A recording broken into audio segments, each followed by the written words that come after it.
Bonjour à tous et bienvenue dans un nouveau Déprix. Aujourd'hui, encore le débrief d'un Grand Prix de folie, une course folle qui a duré encore 3 heures. On a tout eu, on n'a pas eu un, mais bien deux drapeaux rouges, on n'a pas eu un ni deux, mais bien trois départs arrêtés. On a eu, je crois, 8 abandons, des dépassements, un nouveau premier podium. Bref, on a tout eu, on a un débrief costaud qui nous attend. On ne s'attendait pas à ce que ce week-end finisse de manière aussi folle, mais on savait en tout cas que ça allait être un week-end inédit, car l'information du week-end, c'était qu'on était sur un nouveau Grand Prix, un nouveau circuit, le Mugello. Pour la première fois depuis Bakou 2016, les voitures découvraient un nouveau tracé. Propriété de Ferrari, la piste avait déjà été utilisée pour des essais privés, notamment en 2013 si ma mémoire est bonne, mais personne n'y avait encore jamais roulé en course. Ces 15 virages sont diablement difficiles, sa ligne droite s'étend à perte de vue, mais surtout il y a deux points importants, le relief est incroyable et il y a beaucoup de virages qui se passent à fond. Comme quoi, pour construire un circuit, vaut mieux les champs de vignes de Toscane que le parc olympique de Sochi. Aïe. Le Mugello est vraiment un circuit magnifique. Pour moi, c'est le mix entre deux circuits du calendrier. Tout d'abord, il y a le Brésil avec cette longue ligne droite interminable, mais surtout ce relief, ça monte, ça descend, et il y a un cœur de circuit qui est très sinueux sur une piste très serrée. C'est pas mal bosselé, il y a des courbes où il faut rester en appui, bref, ça me fait penser à quelques virages du Brésil. Et après, il y a aussi l'Autriche pour le côté ultra rapide, ça monte, ça va vite, ça freine quasiment jamais. Il y a quelques virages qui ressemblent un peu à l'Autriche. Donc voilà, un mix entre le Brésil et l'Autriche, je trouve ça pas mal pour décrire le Mugello. En tout cas, tous les pilotes ont dit que c'était un régal absolu et on les croit sur parole, nous aussi on aimerait bien tester. Mais venons-en déjà à la qualification, en commençant bien évidemment par la Q1, et en dernière position, on n'est plus surpris de retrouver Kevin Magnussen, qui multiplie les mauvaises qualifications ces derniers temps, sort également les deux Williams. Pour Latifi, c'est assez logique, même s'il a fait une bonne qualif, et Russell, c'est un peu contrebalancé parce qu'il finit devant Latifi, mais il a mis un pneu dans l'herbe dans sa dernière tentative, et sans ça, je pense qu'il passait en Q2. Giovinazzi est logiquement éliminé, mais le dernier éliminé c'est Pierre Gasly. Ça fait mal, on l'a entendu gueuler dans la radio, c'était forcément très frustrant. J'en vois beaucoup qui vont dire que c'est le contre-coup de sa victoire, ce n'est juste pas vrai. Il avait mal géré son énergie pendant le tour, il se fait avoir pour 53 millième, bon ça arrive. Vettel passe miraculeusement en Q2 pour 53 millième, autant dire que sans l'erreur de Gasly et sans l'erreur de Russell, il était fait comme un rat. Et on a Grosjean et Raikkonen qui s'extirpent de la Q2, de la Q1, donc grand bravo à eux. En Q2 justement, on retrouve Raikkonen et Grosjean qui sont logiquement éliminés, mais Kimi arrive à se mettre devant un Vettel totalement à la rue,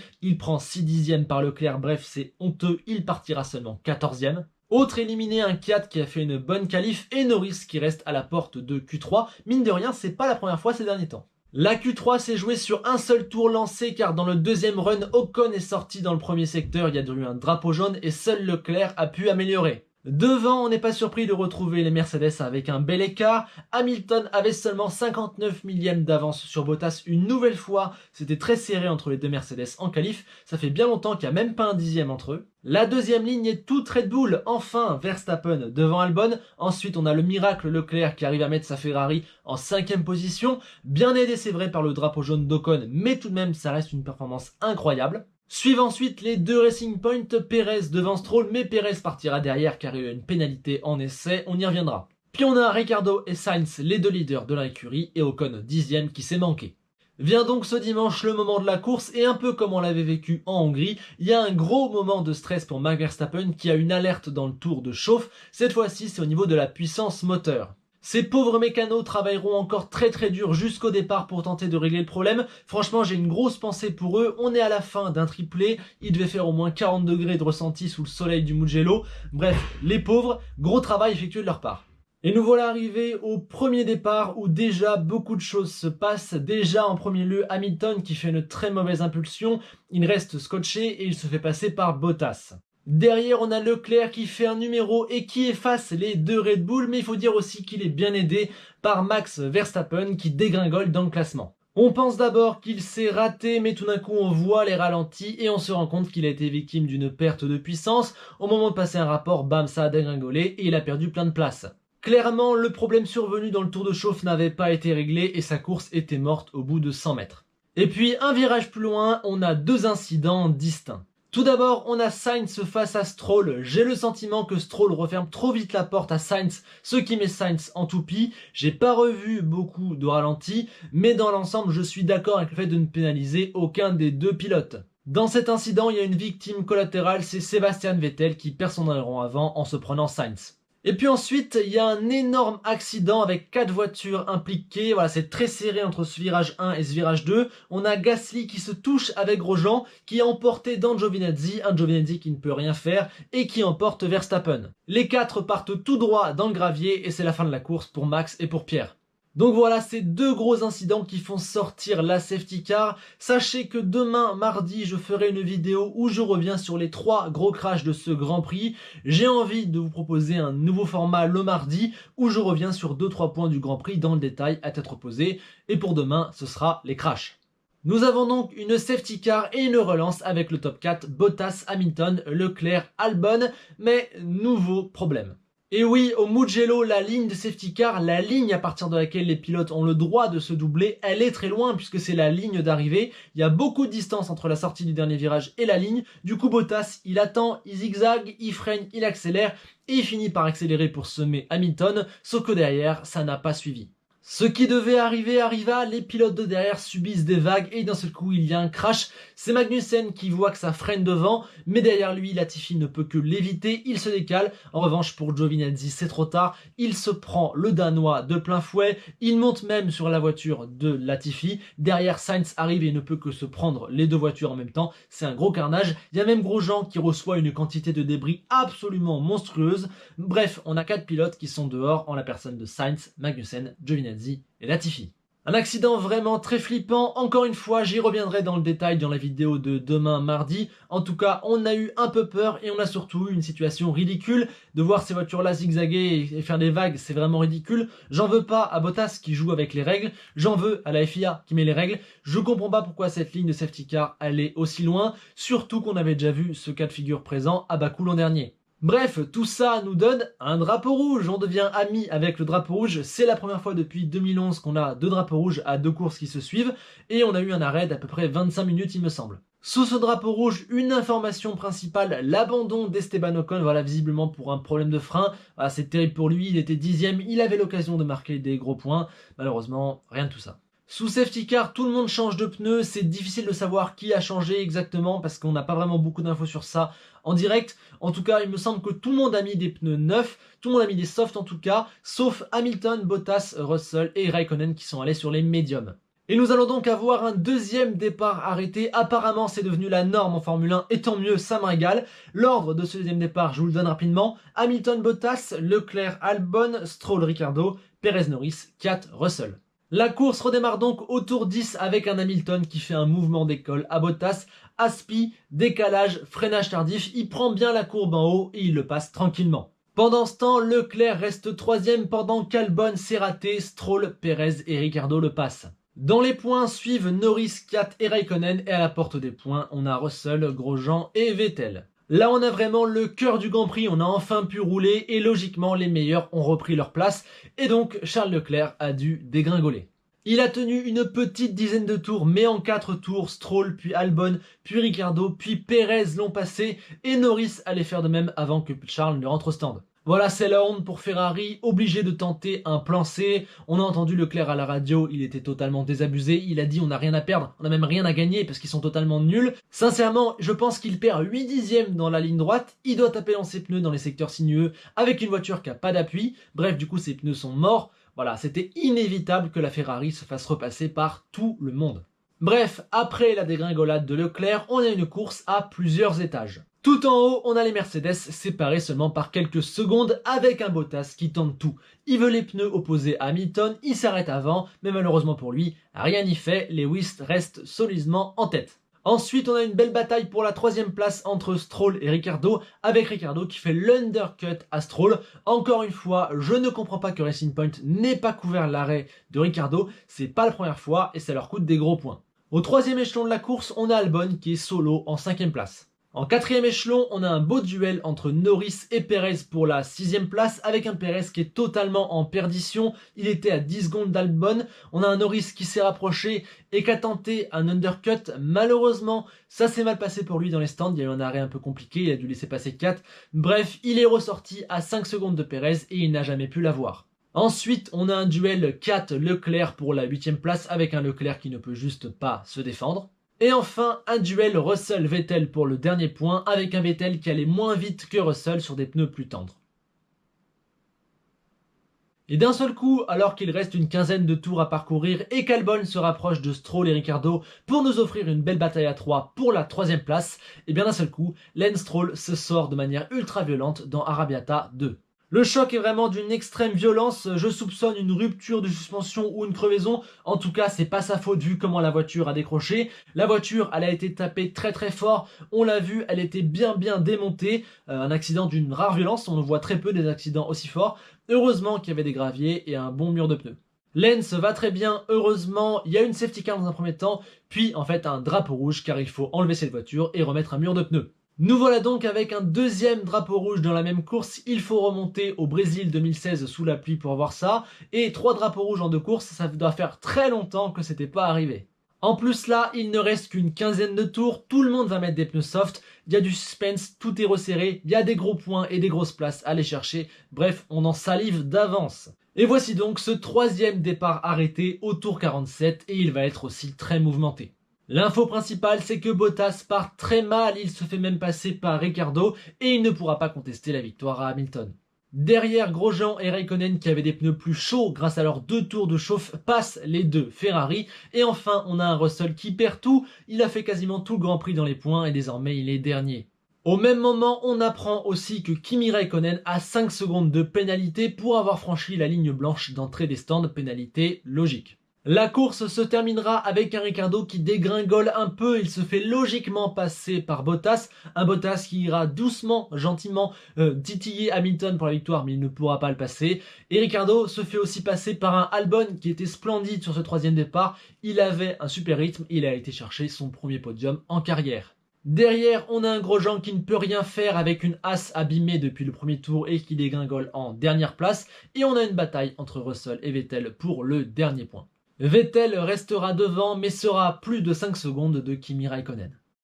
Et voici donc l'ordre d'arrivée final de ce Grand Prix. Hamilton remporte sa 90e victoire devant un Bottas qui a tout tenté et un Albon qui est pour la première fois sur le podium. Ricciardo n'en était pas loin mais il finit 4ème devant Perez, Norris 4, Leclerc qui remonte 8ème, Raikkonen 9ème qui marque ses premiers points de la saison et Vettel qui clôt le top 10. Enfin, Russell et Grosjean sont à la porte des points et il y a eu beaucoup d'abandons. Vous venez de le voir, on a vraiment eu encore une fois une course ultra mouvementée, j'ai plusieurs pages de notes, je les compte même plus, c'était un casse-tête pour tout résumer, mais en tout cas, quel plaisir, encore une fois, on a vécu une après-midi folle. Je vais mettre 17 à ce Grand Prix, la course elle a été folle, il n'y a pas à dire, des changements de leader, des batailles pour un podium, des batailles tout le long du field, des accidents, du spectacle, c'était vraiment magnifique, mais je lui mets quand même un point de moins qu'à Monza, car je pense que le circuit, s'il n'y avait pas eu des gros crashs, on se serait peut-être un peu ennuyé. Mais pour le plaisir des pilotes, la beauté du circuit et le spectacle qu'il a été capable de produire, je n'ai qu'une question, quand est-ce qu'on revient au Mugello ? Allez, on passe aux notes des pilotes et on commence par Lewis Hamilton à qui j'ai mis un 18. J'ai envie de dire que Lewis, peu importe ce qui se passe dans la course, il va la gagner en fait. Drapeau rouge, pas drapeau rouge, 3 gros crashs, bref, il gagne, 90e victoire. Le roi, tout simplement, 18. Je vais mettre un 17 à Bottas avec une question principale, c'est que peut-il faire de plus ? En qualif, il est tout le temps dans les bottes d'Hamilton. Hamilton, je rappelle que c'est le recordman all-time de pole position et Bottas, il arrive à être à 59 millième. Je peux pas vraiment lui en demander plus. Ensuite, au premier départ, il est parfait. Il fait l'envol qu'il faut, il double Hamilton. Manque de peau pour lui, il y a des crashs, il y a les safety cars, il y a des drapeaux rouges, il doit refaire un deuxième départ. Il perd la tête tout le Grand Prix, il essaye de se battre pour revenir dans les bottes d'Hamilton. Il tente de s'arrêter au stand, il tente tout. Malheureusement, il tombe face à Lewis Hamilton, le pauvre. Donc je lui mets un 17, il n'y a pas grand chose d'autre qu'il puisse faire de mieux. Voilà, il gagnera pas le titre, mais face à un monstre comme Hamilton, malheureusement, c'est logique. Mercedes, elle aura droit à un beau 18,5, la meilleure écurie du plateau, pas inquiété une seule seconde, voilà, masterclass. Pour son premier podium, je vais mettre un 16 à Alexander Albon. Je sais que certains seront tentés de lui mettre un peu plus, mais personnellement, ce qui fait baisser la note, c'est ses 2 premiers départs qui étaient vraiment pas bons. Et franchement, il a un peu de chance qu'il y ait un 3e drapeau rouge pour lui redonner le podium. Mais sinon, sa qualif était top, il avait un super rythme, surtout en fin de course. Il va chercher son podium de manière très audacieuse. Je lui adresse mes félicitations, bravo pour le premier podium et un beau 16. Verstappen, lui, est logiquement non noté, on n'a pas pu en voir assez pour le noter. Je pense qu'il aurait pu embêter les Mercedes pendant la course, c'est vraiment dommage. Pour Red Bull, je mets seulement un 14. On a encore une fois une perte de puissance avec le moteur Honda. On a un Verstappen qui commence à être de plus en plus énervé contre Honda, donc attention à ça. Malgré tout, ils avaient un bon rythme en course en qualif, ils étaient largement la seconde écurie du plateau. Ils avaient potentiellement le potentiel pour embêter les Mercedes et finissent avec un podium pour Albon, donc un beau 14, peut-être même un 15, je vais peut-être remonter. Ricardo a été juste splendide, voilà, il fait le maximum qu'il peut avec sa Renault à la fois en qualif et en course. Il me semble que c'est la 3e fois en 4 Grands Prix qu'il fait 4e. Donc voilà, pas de bol, le podium lui échappe encore pour un petit détail. Mais voilà, on va pas s'attarder là-dessus. Grand bravo à Daniel, 17,5. Ocon est non noté, il avait je pense le potentiel pour être au niveau de Ricardo tout le week-end. Malheureusement, il y a cette erreur en qualif. Et j'aurais bien mis une note autour de 10-11, mais malheureusement, je ne peux pas le faire parce que son Grand Prix a été écourté, donc je le reste en non noté. Renault a été très satisfaisant ce week-end à la bataille pour le top 10, pour la Q3, pour le podium toute la course, devant largement les McLaren, donc c'est très bien, je leur mets un 16. Vient ensuite un pilote un peu paradoxal, c'est Sergio Pérez à qui je mets seulement 12 sur 20. Déjà, il y a la pénalité avec Raikkonen en essai libre. Voilà, un truc totalement débile. Il sort des stands, il voit que Kimi est sur tour lancé, il a les drapeaux bleus, il freine beaucoup trop tard, il bloque ses pneus, il détruit Kimi. Voilà, c'est débile. Aussi, il faut dire qu'il a été mis à l'amende par Stroll tout au long du week-end, à part sur un tour de qualification. Il faut aussi dire qu'il n'avait absolument pas de rythme en première partie de course. Mais voilà, il finit avec une P5 un peu trompeuse et je lui mets 12. Stroll, lui, je lui mets un 15,5. Il allait chercher un magnifique podium, il avait un super rythme. Il est devant Perez tout du long du week-end, à part en qualif, je l'ai dit. Donc franchement, c'est très bien. Malheureusement pour lui, il y a ce crash. Voilà, il passe à côté d'un 2e podium consécutif, Lance. Un Lance Stroll qui monte en puissance et qui, mine de rien, en train de justifier le fait qu'il fallait virer Perez et pas lui. Donc voilà, c'est très bien, il fait ce qu'il faut. Racing Point aura un beau 15, ils sont là, 3e force du plateau, ils sont présents. Si Stroll avait été en course, ils auraient marqué de gros points, donc voilà, bravo. Norris sera seulement 11,5, voilà, c'est pas un très bon week-end pour lui. Déjà, il y a ce crash en essai libre. Après, il y a une course où il avait un rythme difficile, un peu à l'image de son écurie. Mais au final, Lando arrive à finir, je crois, 7ème, donc un bravo à lui pour ça. Malheureusement, petit week-end, je peux pas lui mettre plus que 11,5, 12. Sainz sera logiquement non noté et c'est dommage car il avait fait une très belle qualif et il avait le potentiel pour faire un bon résultat en course. Malheureusement, il est pris dans le gros carambolage du tour 9. Je mets seulement 11 à McLaren à qui j'adresse un petit avertissement. Encore une fois, pour une écurie qui veut jouer le top 3 du général, eh ben c'est pas bon du tout. On l'a vu dès les essais libres, ils n'y arrivent pas. Leur nouveau aileron avant, bah il est pas terrible, donc voilà, il y a un problème. C'était vraiment pas terrible. Ils finissent avec les bons points de Norris, heureusement pour eux. Mais voilà, un week-end un peu décevant de la part de McLaren. J'ai envie de dire encore une fois, à part à Monza, ils me déçoivent un peu lors des récents Grands Prix. 4 aura à 12, il a fait un Grand Prix normal. En Q2, normal à sa place. Une course sans embûche, normal à sa place. Des points parce que ça se crache devant. Voilà, normal, 12. J'ai pas grand chose à dire de plus sur 4. Pour Gasly, j'hésite entre 10 et non noté. Voilà, ça dépend si on le juge responsable de l'accident du virage 2. Personnellement, je pense que c'est plus un incident de course que vraiment sa faute, donc je vais rester sur non noté. Mais il fait pas un bon week-end, Pierre. Hein. Il a fait seulement une élimination en Q1, c'était pas terrible. Je vais pas dire que c'est le contre-coup de la victoire, j'aime pas du tout ce genre de formule. En tout cas, mauvais week-end, il faut le signaler. Heureusement pour lui, il y a non noté, on va dire. AlphaTauri aura un 12 car comme 4, elle est à sa place. Leclerc aura un beau 16,5, voilà, il a montré qu'il était un pilote splendide. Encore une fois, il arrive à faire surperformer une Ferrari qui paraît totalement à l'agonie.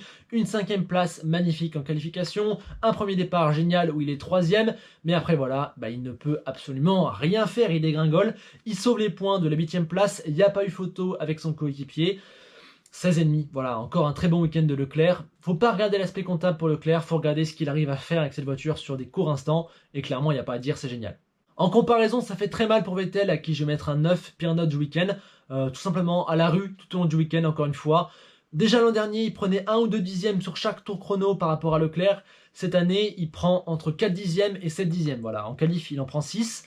il est nulle part, il est à ça de se faire sortir en Q1, il se fait sortir en Q2, son départ il est raté. Bon, le pauvre, malheureusement, il est victime collatérale au premier virage d'un accident, et on peut lui trouver les circonstances atténuantes parce que sa voiture, elle est inconduisible, mais voilà, il passe toute la course derrière une Williams, sans être capable de la menacer. Voilà, 9, pire note, il est totalement à la rue. Ça fait mal au cœur de le dire, mais c'est le cas. Ferrari aura 6, voilà, c'est totalement la honte. Ils ont le rythme d'AlphaTauri, c'est même pire. Et au classement, ils sont à la bataille pour la 7ème place avec AlphaTauri. Donc voilà, c'est juste honteux. J'ai aucun mot pour les qualifier. 6 sur 20, pire écurie. Il n'y a même pas les bonnes décisions. Voilà, faut prier pour eux que leurs évolutions moteurs apportent quelque chose, mais c'est honteux. Raikkonen continue sur sa lancée des week-ends derniers, je lui mets un beau 14, il a fait une belle Q2, une bonne course, en plus faut pas oublier qu'il connaît un arrêt au stand catastrophique où ses mécaniciens ont un problème à l'arrière, je sais pas exactement ce qui s'est passé. Bref, il finit par remonter dans les points grâce à un splendide 3ème départ, il finit dans les points malgré la pénalité, il marque ses premiers points de la saison. Bravo Kimi, voilà, qui est sur un meilleur rythme depuis 3 Grands Prix que sur le début de saison, un beau 14 pour récompenser tout ça. Un peu comme Gasly, j'hésite entre un 10 et un non noté pour Giovinazzi, mais je vais rester sur le non noté parce qu'on n'en a pas vu assez, voilà, il est pris dans ce premier crash et aussi dans le deuxième, donc voilà, c'est vraiment un gros coup de malchance pour Giovinazzi, même si encore une fois, il faisait un week-end un peu terne. Je vois du mieux chez Alfa Romeo, de plus en plus de mieux chez Alfa Romeo, à qui je mets un beau 13. En début de saison, ils étaient la pire écurie du plateau, aujourd'hui, ils sont la 8ème. Donc il y a une progression, j'ai envie de les encourager, je leur mets un beau 13. Chez Williams, je vais mettre un beau 14 à Russell qui passe à rien de son premier point et à rien aussi d'une Q2, donc grand bravo à lui. Bon, il n'y a pas à dire, on connaît son talent, il finira par marquer un point un jour, j'espère que ce sera dans cette Williams. Voilà, grand bravo à George qui voilà, malheureusement se fait avoir au 3ème départ, mais voilà, j'ai envie de récompenser son beau week-end. Latifi lui aussi aura un non noté car il est pris dans le gros carambolage du tour 9. Et pour Williams, je mets un beau 12 car je trouve qu'il y a une performance acceptable. Et pour le premier week-end post-Air Frank Williams, il a failli avoir des points, donc c'est pas mal.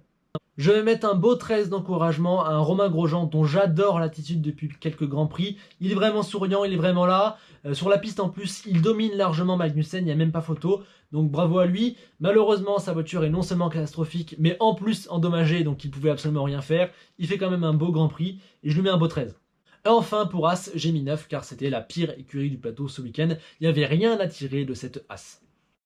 Comme nous sommes à la mi-championnat, je vous affiche mes notes moyennes. Vous pouvez voir qu'Hamilton est devant Verstappen et Gasly. Que dire d'autre sinon un Vettel qui est très très bas, un Leclerc qui se maintient, un Bottas 6ème, Ricciardo qui assure. Bref, je vous laisse l'image à l'écran.